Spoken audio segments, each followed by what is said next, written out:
کے آخر سے لائن نمبر 5 سورۃ انعام کی آیت نمبر 142 اعوذ باللہ من الشیطان الرجیم بسم اللہ الرحمن الرحیم وَلِتَسْقَىٰ إِلَيْهِ أَفْئِدَةُ الَّذِينَ لَا يُؤْمِنُونَ بِالْآخِرَةِ وَلِيَرْضَوْهُ وَلِيَقْتَرِفُوا آمُوا مُقْتَرِفُوا أَفَغَيْرَ اللَّهِ أَبْتَغِي حَكَمًا وَهُوَ الَّذِي أَنزَلَ إِلَيْكُمُ الْكِتَابَ مُفَصَّلًا وَالَّذِينَ آتَيْنَاهُمُ الْكِتَابَ يَعْلَمُونَ أَنَّهُ مُنَزَّلٌ مِّن رَّبِّكَ بِالْحَقِّ فَلَا تَكُونَنَّ مِنَ الْمُمْتَرِينَ بسم اللہ الرحمن الرحیم وَلِتَسْقَىٰ إِلَيْهِ أَفْئِدَةُ الَّذِينَ لَا يُؤْمِنُونَ بِالْآخِرَةِ وَلِيَرْضَوْهُ وَلِيَقْتَرِفُوا مَا هُم مُّقْتَرِفُونَ أَفَغَيْرَ اللَّهِ أَبْتَغِي حَكَمًا وَهُوَ الَّذِي أَنزَلَ إِلَيْكُمُ الْكِتَابَ مُفَصَّلًا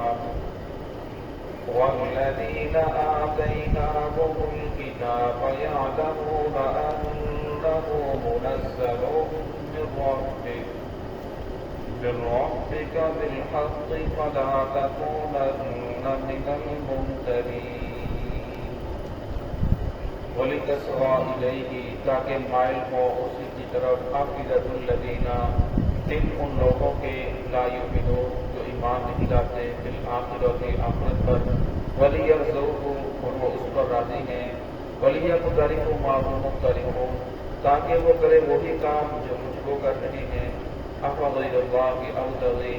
کیا یہ اللہ کے علاوہ تلاش کر رہے ہیں حکم کسی کو ثالث وَهُوَ الَّذِي أَنزَلَ إِلَيْكُمُ الْكِتَابَ اللہ وہ ذات ہے جس نے نازل کیا تمہاری طرف کتاب کو مفصلا تفصیل کے ساتھ وَالَّذِينَ آتَيْنَاهُمُ الْكِتَابَ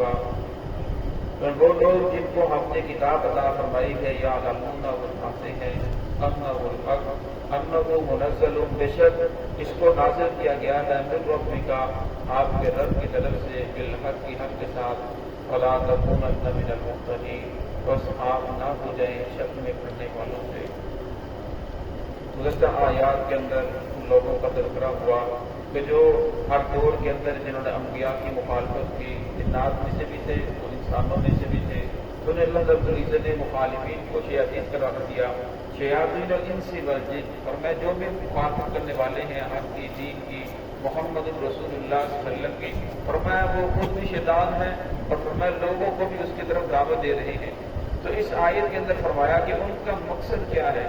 جو یہ کام کر رہی ہیں فرمایا ان کا پہلا مقصد یہ ہے وَلِتَسْمَعَ إِلَيْهِ أَفْئِدَةُ الَّذِينَ، وہ چاہتے ہیں کہ لوگوں کے دل ان کی طرف مائل ہو جائے جو کافر ہیں، مشرک ہیں، جو پہلے کی اللہ کی ذات سے باغی ہیں، جن کے پہلے ہی دل کے اندر کوئی کالا داغ باقی ہے، وہ دل ان کی طرف مائل ہو جائے، ورنہ وہ یہ چاہتے ہیں۔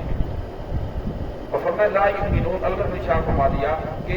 ان کی باتوں کے اوپر وہی لوگ ایمان لے کر آئیں گے لا یؤمنون بالآخرہ، جو آخرت کے اوپر ایمان نہیں رکھتے۔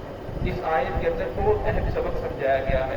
اور فرمایا کہ جس آدمی کے دل آخرت کی یاد سے غافل ہے، جو اللہ کی ذات کے اوپر ایمان نہیں رکھتا، محمد رسول اللہ صلی اللہ علیہ وسلم کی ذات کے اوپر ایمان نہیں رکھتا،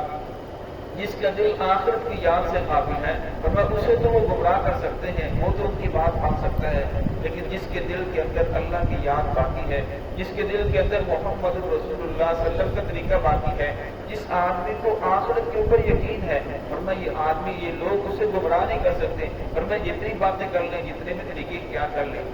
آج ہم دیکھ لیں، آج ہر آدمی جس سے غلطی ہوتی ہے وہ دوسرے کے اوپر ٹھوکتا ہے کہ فلاں کی وجہ سے ایسا ہو گیا۔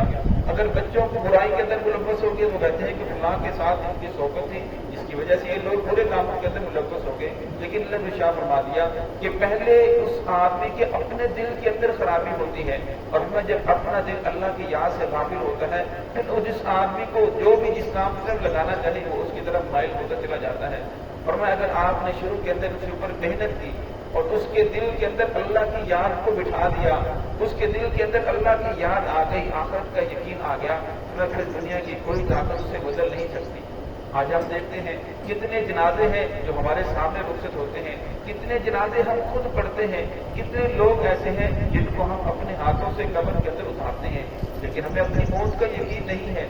ہمیں اپنی موت کا یقین نہیں۔ اگر ہر آدمی کو پتا ہے میں نے مرنا ہے، لیکن یقین نہیں ہے، فرمایا اگر انسان کو یقین آ جائے تو پھر وہ اللہ رب کی ذات کی نافرمانی نہیں کرتا، اس سے کبھی اللہ رب کی ذات کی نافرمانی نہیں ہوتی، اس آدمی سے گناہ نہیں ہوتا۔ لیکن معاشرے کے اندر جتنا بگاڑ پھیلا ہوا ہے، چوری ہے، ڈکیتی ہے، زناکاری ہے، بدکاری ہے،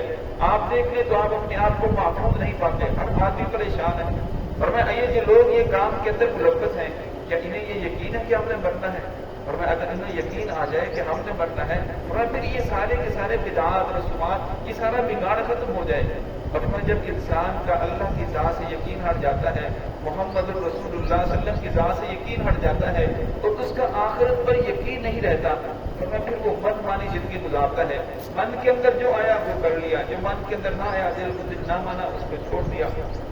اور میں جب وہ من مانی زندگی گزارنی شروع کر دیتا ہے، پھر عبادات کی جگہ رسومات آ جاتی ہیں، اور پھر معاشرے کے اندر رواج جو ہے وہ جنم لیتے ہیں، پھر وہ دیکھتا ہے رواج یہ ہے، لہٰذا شروع سے رواج یہ چلا آ رہا ہے، لہٰذا ہم بھی اسی کے اوپر چلیں گے، اگرچہ وہ محمد رسول اللہ صلی اللہ علیہ وسلم کے طریقے کے خلاف ہو۔ اب وہ کہتے ہیں برادری والے کیا کہیں گے، خاندان والے کیا کہیں گے،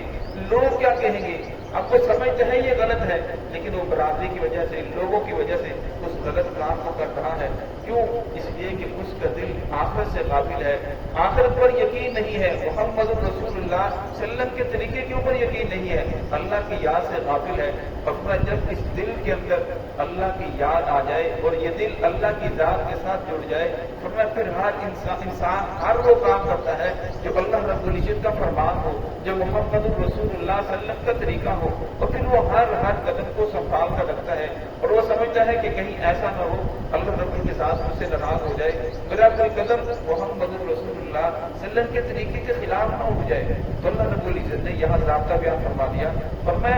ان لوگوں کو گمراہ، وہی لوگوں کو وہ گمراہ کر سکتے ہیں لا یؤمنون بالآخرہ، جو آخرت کے اوپر یقین نہیں رکھتے، اور میں جس کو آخرت کے اوپر یقین نہیں ہے وَلِيَرْزَقْهُ، فرمایا وہ نہیں باتوں کو پسند کرے گا جس کے اندر یہ لوگ ملوث ہیں، اور فرمایا وَلِيَبْتَلِهُ مَا هُمْ مُبْتَلِعُونَ، فرمایا جو لوگ یہ کام کر رہے ہیں، یہ چاہتے ہیں کہ وہی یہ کام کرنا شروع کر دیں، اور فرمایا جس کا دل آخرت کی یاد سے غافل ہوتا ہے، پھر وہ برائی سے اچھی لگتی ہے اور برائی کی طرف وہ جلدی مائل ہو جاتا ہے۔ ابغض اللہ کی ابغضی، آگے والی آیت کا شاید نزول یہ ہے، عرب کے اندر سرداری تھی، ہر قبیلے کا ایک سردار ہوتا تھا، اور وہ سردار ایک دن جمع ہو کر رسول اللہ صلی اللہ علیہ وسلم کے پاس آئے اور آ کر کہنے لگے اس بات سے تو کوئی انکار نہیں کر سکتا کہ ہمارے اور آپ کے درمیان اختلاف ہے، اور دنیا کے اندر اختلاف کو ختم کرنے کے لیے جو اصول اصول ہے وہ کسی کو صالح ڈھونڈا جاتا ہے. ہم کسی کو اپنا ایک ثالث مقرر کر لیں جو ہماری بات بھی سنیں, آپ کی بات بھی سنیں, پھر جو حق ہو وہ فیصلہ کر دیں, تو لہٰذا ہم ماننے کے لیے تیار ہیں. تو یہاں حکم کا ذکر کیا گیا, حکم سے مراد ثالث ہے. تو اللہ رب العزت نے اس آیت میں اس کا جواب دیا, فرمایا افغیر اللہ ابتغی حکما, ان سے فرما دیجیے کہ میں اللہ کے علاوہ کسی اور کو حکم تلاش کر لوں, کسی اور کو ثالث بنا لوں. فرمایا ثالث اللہ رب العزت کی ذات ہے. اللہ وہ ذات ہے جس نے نازل کیا تمہاری طرف کتاب کو مفصل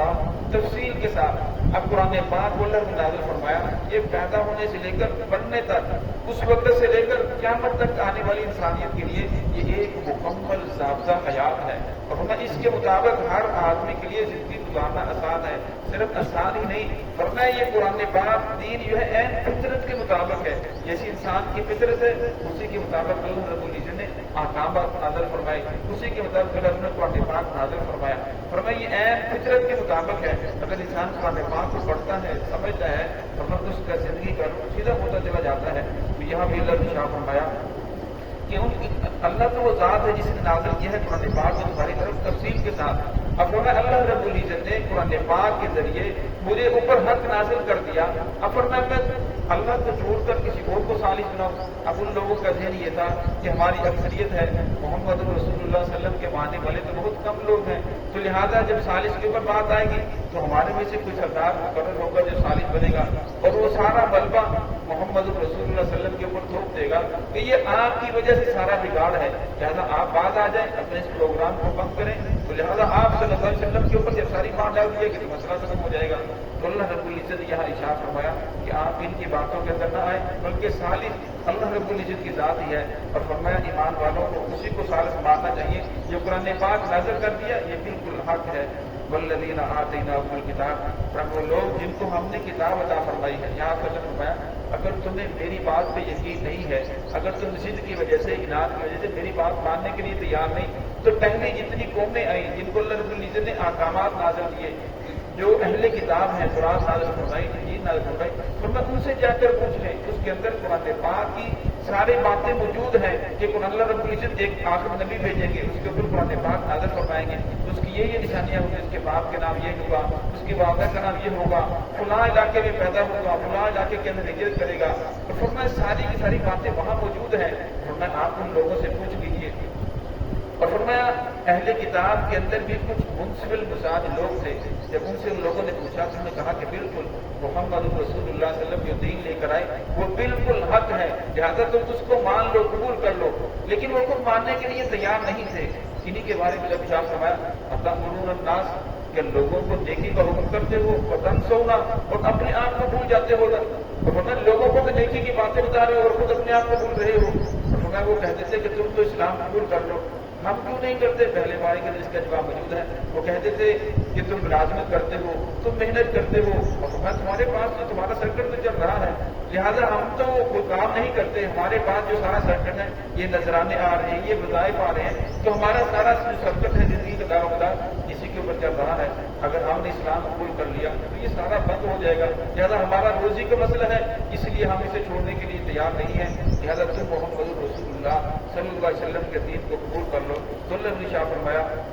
کہ وہ جانتے ہیں منزل من ربک بالحق, یہ قرآن پاک نازل کیا گیا ہے حق کے ساتھ. فلا تکونن من الممترین, اور فرمایا کہ فلا تکونن من الممترین, آپ نہ ہو جائیں شک میں پڑھنے والوں سے. قرآن پاک کا ایک اسلوب ہے, اب یہ مخاطب کسی اور کو کرتا ہے, سمجھانا کسی اور کو چاہتا ہے. یہاں فرمایا گیا محمد رسول اللہ صلی اللہ علیہ وسلم کو کہ آپ نہ مجھے شک میں پڑھنے والوں سے, لیکن آپ صلی اللہ علیہ وسلم کو تو شک نہیں تھا. یہ امت کو سمجھایا جا رہا ہے کہ قرآن پاک آپ کو شک نہیں ہونا چاہیے, بلکہ قرآن پاک نے جو بھی نازل فرمایا ہے احکامات ہیں, اللہ رب العزت نے چیزوں سے منع فرمایا ہے, اور فرمایا اس کے اندر واقعات ہیں, ہر چیز حق ہے, اس کے اندر ذرہ برابر رد و بدل نہیں ہے. تو ہے کہ اللہ رب العزت